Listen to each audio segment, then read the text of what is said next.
Narasumber sebelumnya juga merupakan mantan Ketua Bawaslu juga sudah memberikan pesan kepada masyarakat. Sehendaknya masyarakat kemudian jangan menerima yang namanya serangan fajar. Bahkan juga tadi menyebut ada serangan duha, serangan tengah malam. Jadikan fajar, duha, tengah malam itu untuk waktu ibadah begitu ya Prof Niam ya. Bukan untuk menerima serangan-serangan dari masing-masing pasangan calon. Tapi ini juga banyak yang ingin sekali mengetahui bagaimana kemudian Islam memandang masyarakat yang menerima itu. Karena juga mengatakan itu kan uang dari masyarakat juga. Bahkan masyarakat juga berdalih begitu, Prof mengatakan bahwa oh nggak apa-apa kok terima uangnya asal yang dicoblos sesuai dengan hati nurani. Silakan Prof Niam. Terima kasih ya. Dalam proses pemilihan kan ada dua sisi ya. Sisi pemilih dan sisi orang yang dipilih. Orang yang dipilih memiliki syarat-syarat yang harus juga dipenuhi. Tadi yang saya sampaikan syarat kompetensi, integritas, kemudian kesiapan untuk menjalankan tugas secara baik untuk apa tujuan akhirnya adalah mewujudkan kemaslahatan. Dan seluruh tasarruf imam itu manutun bil maslahah. Seluruh aktivitas kepemimpinan itu diorientasikan untuk kepentingan kemaslahatan publik. Ini satu dari sisi yang akan dipilih. Yang akan memilih juga memiliki syarat-syarat. Kan kewenangan dia memberikan hak pilih itu kan terikat. Terikat oleh apa? Terikat oleh syarat-syarat. Sekalipun bunyinya adalah hak pilih, tetapi di sisi yang lain dia punya tanggung jawab untuk mewujudkan kepemimpinan yang ideal, yang bisa menjalankan tugas-tugas kepemimpinan yang baik di dalam mewujudkan kemaslahatan publiknya. Apa syaratnya? Ya syarat yang pertama, dia memilih karena persoalan kompetensi, bukan karena persoalan isi-isi tadi, gitu kan? Isi amplop dan sebagainya. Karena tuntutannya adalah memilih dengan tanggung jawab, memilih orang yang tepat, memiliki kompetensi, memiliki integritas, memiliki kemampuan, memiliki rekam jejak yang baik. Ya sebaliknya, dia tidak boleh memilih hanya karena motivasi jangka pendek, motivasi pemberian yang bersifat riswah sia-sia, suap politik, kemudian karena pertimbangan tampan, fisik, dan sejenisnya, tetapi pertimbangannya yang bersifat ideal tadi. Nah, seandainya calon pemimpin berusaha untuk melakukan manipulasi dan juga korupsi di dalam proses pemilihan, kita tidak boleh untuk berkompromi terhadap aktivitas keburukan tadi. Kalau kita menerima dan berkompromi, berarti kita membuka jalan terhadap terciptanya kepemimpinan yang koruptif dan juga manipulatif. Kan gitu kan? Jadi, an-nahyu anisyai'i nahyun an wasailihi. Larangan untuk berperilaku koruptif ini juga larangan untuk memberikan jalan terbuka atas perilaku koruptif yang terjadi. Nah, menerima serta memberikan ruang terjadinya tindak korupsi, terjadinya tindakan manipulasi, terjadinya tindakan suap.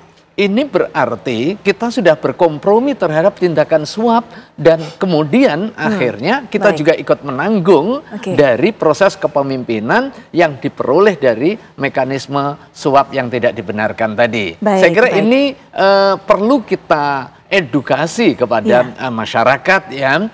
Jangan sampai kemudian hanya karena pertimbangan jangka pendek kemudian kita melacurkan diri hingga kemudian terjadi apa yang terjadi, jalanan dikurangi,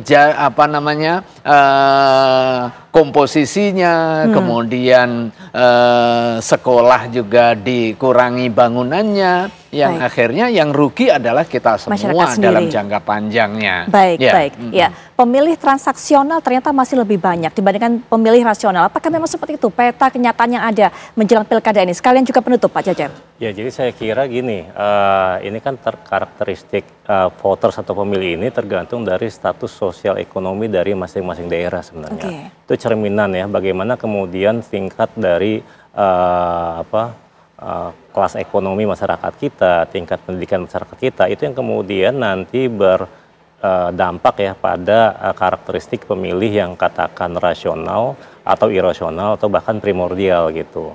Nah, disinilah memang harusnya ada beberapa hal yang perlu dilakukan ya untuk mengatasi politik uang ini, termasuk juga vote buying atau pembelian suara ya.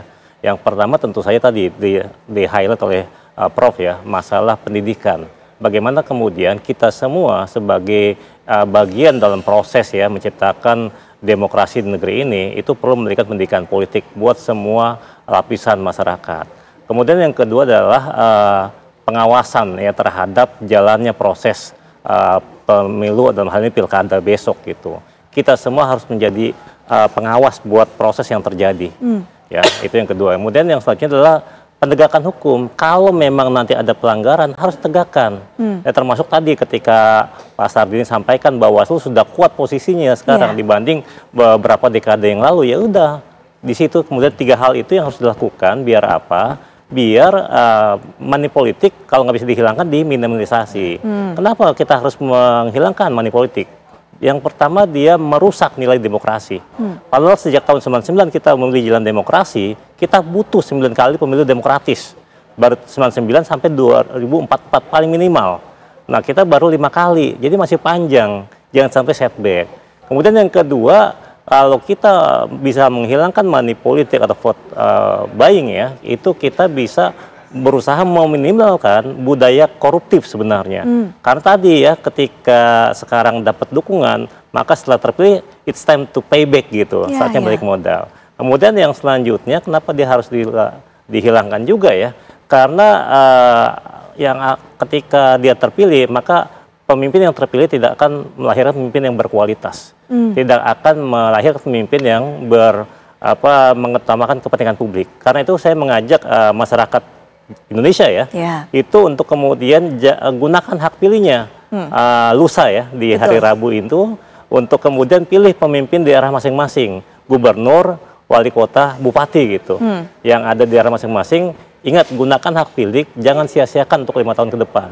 Jangan sampai Anda menjadi pemilih yang transaksional lah. Itu dia, apalagi kemudian untuk 5 tahun ke depan bagaimana nasib masyarakat yang dipimpin oleh pemimpin baru itu juga ditentukan dari nanti bagaimana kemudian mereka menentukan hak pilihnya. Apakah memang berdasarkan pertimbangan yang cukup clear ataupun juga berdasarkan serangan-serangan tadi. Itu yang kita harapkan jangan sampai terjadi, politik transaksional. Prof Niam, terima kasih sudah hadir memberikan pesan kepada masyarakat, para calon pemilih juga. Pak Cecep juga terima kasih. Dan kami harapkan juga pesan-pesan tadi bisa Anda dengarkan pemirsa sebelum Anda nanti memberikan hak pilih Anda pada Rabu 27 November. Pertimbangkan betul, lihat betul bagaimana kualifikasi yang dimiliki oleh para calon pemimpin di daerah Anda masing-masing dan gunakan hak pilih Anda sesuai dengan hati nurani.